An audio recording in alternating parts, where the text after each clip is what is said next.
AITA for refusing to host Thanksgiving after my sister handed out a family code of conduct contract. 5 years ago, when I moved into my little two-bedroom house, I took on the mantle of hosting the family Thanksgiving.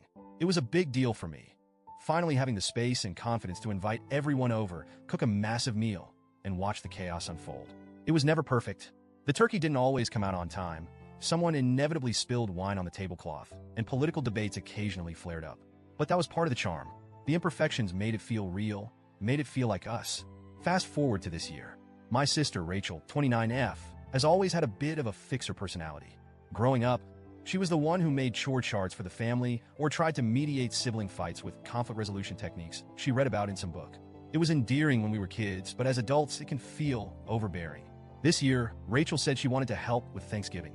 Initially, I thought, great, maybe she'll handle dessert or set the table. I should have known better. About a week before Thanksgiving, Rachel showed up at my house with a manila folder. She had that look on her face, the one that says, I have a plan, and it's foolproof.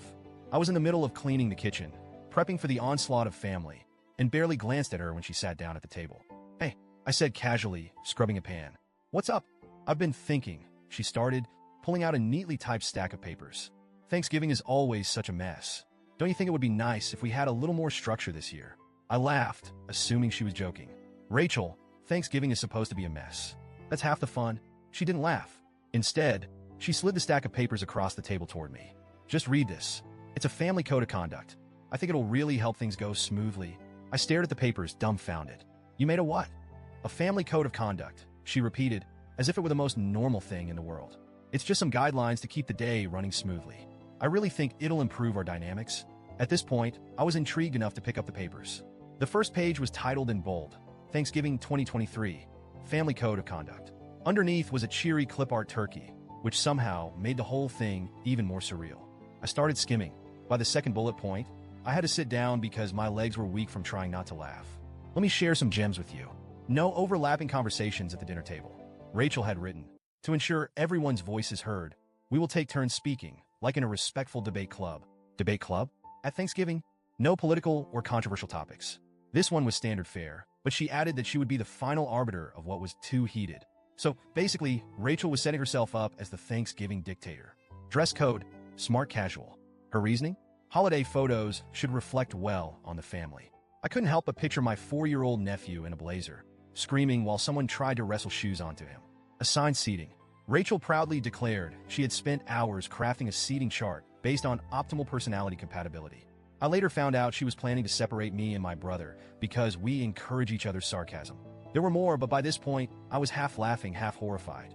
Rachel, I said, trying to keep my voice steady. You can't be serious. I am, she replied, deadpan. If we all follow these guidelines, we'll have a harmonious Thanksgiving for once. For once? I echoed. What's wrong with the way we've been doing it? You mean the constant chaos, she said, crossing her arms. Every year, someone gets upset, someone drinks too much, and we leave feeling drained. This will fix that.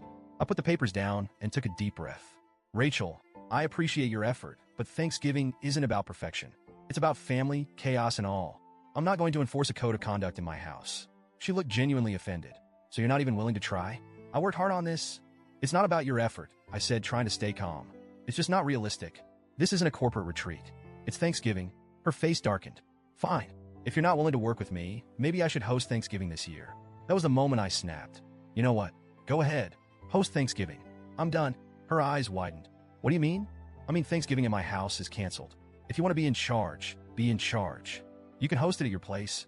She stormed out, and I immediately started getting texts from my mom. Mom, Rachel says you're refusing to host Thanksgiving? What's going on?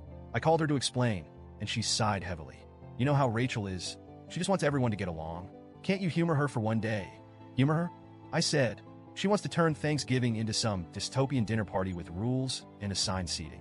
I'm not doing that. My brother Dave, 35M, caught wind of the drama and texted the family group chat.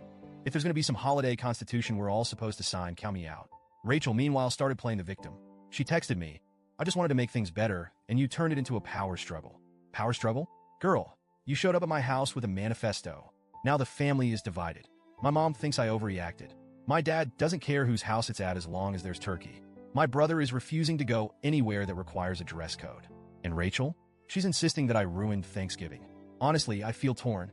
Part of me wonders if I should have just let her take over, rules and all. But another part of me thinks I was right to stand my ground. Thanksgiving isn't supposed to be perfect. It's supposed to be loud, messy, and a little ridiculous, just like our family. For now, Thanksgiving is in limbo. My dad jokingly offered to cook a turkey in his garage if no one else steps up. I'm sitting here trying to figure out if I'm the asshole for canceling or if Rachel crossed the line with her holiday dictatorship. So, Reddit? AITA? Or was I right to draw a line in the mashed potatoes?